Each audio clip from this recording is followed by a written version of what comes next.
People make time for everything and everyone else in their life, but they never make time for themselves. If you go up to someone who you know and say, like, would you like to catch up for coffee? Let's do coffee. They're like, oh, I can't this week, but I can next week. How about Thursday, 7 p.m.? Perfect. I'll see you at this place. When was the last time someone is willing to take time out of their life to spend time with themselves? So if I wanted to get to know you, and we've had one dinner and we had a great conversation, we're spending time here. If I wanted to get to know you, I would have to spend time with you. We'd have to meet up for coffee, a glass of wine.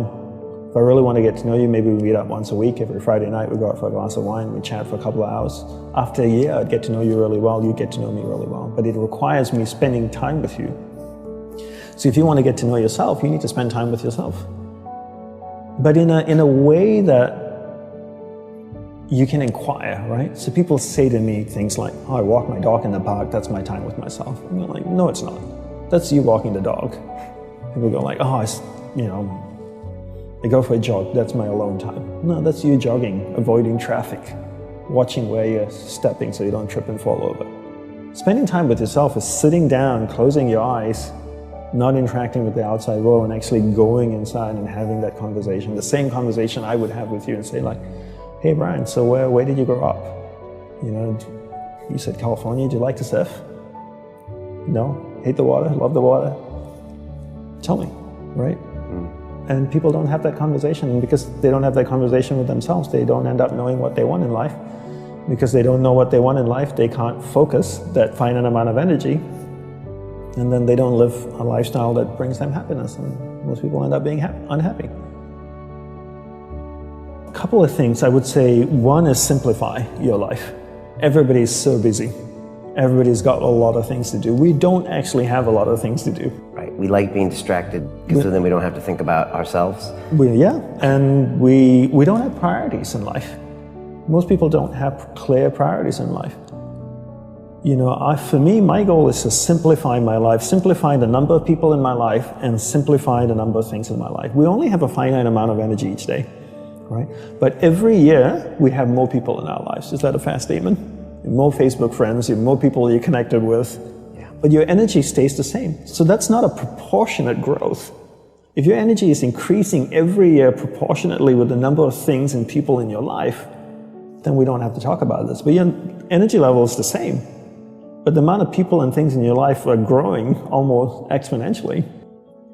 So whereas that doesn't work. So for me, it's always about simplifying first the people and things into your life, into who and what's most important, taking that finite energy that you have each day and focusing. Second step is learning how to focus and concentrate that finite amount of energy into the people and things that truly matter. Now you start to create a lifestyle that you actually love because you're invested into people and things that matter. And the byproduct of that is happiness. And you said happiness is not a goal. Is that correct? Yes, happiness is not a goal. And if you ask most people, what do you want in life? They say, I want to be happy.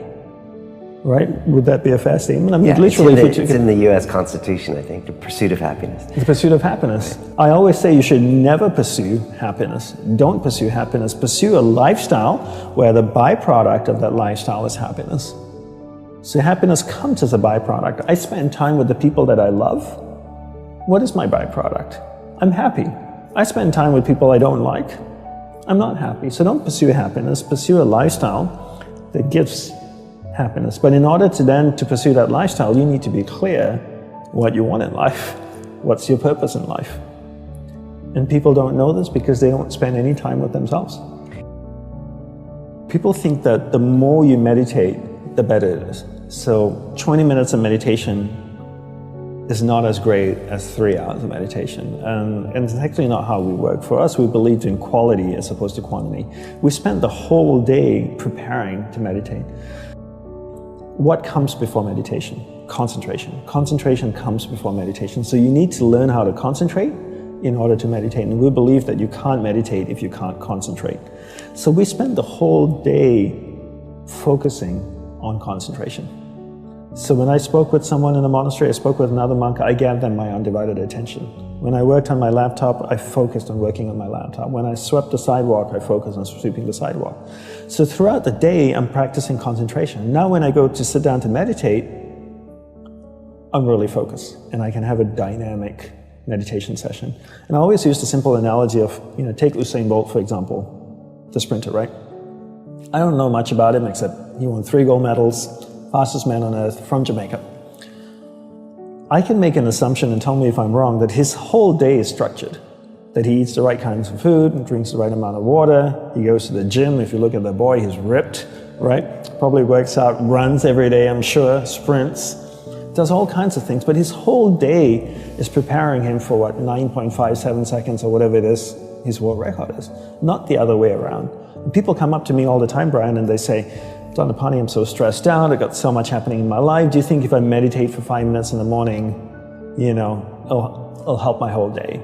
I'm going like, well, what are you doing the remaining 23 hours and 55 minutes? That's what I want to know.